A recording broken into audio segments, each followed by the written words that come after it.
You are looking at Julian's pronunciation guide, where we look at how to pronounce better some of the most mispronounced words in the world, like this other curious word. But how do you say what you're looking for today?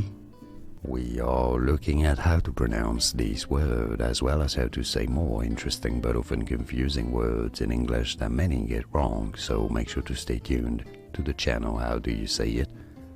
In English, epitome. Both British and American pronunciations are similar here. A-P-T-Me. Epitome. Stress on the second syllable. Epitome. Here are more videos on how to pronounce more confusing words and names too many mispronounced. Like this video if you found it useful. I appreciate your support. I'll see you soon and thanks for watching.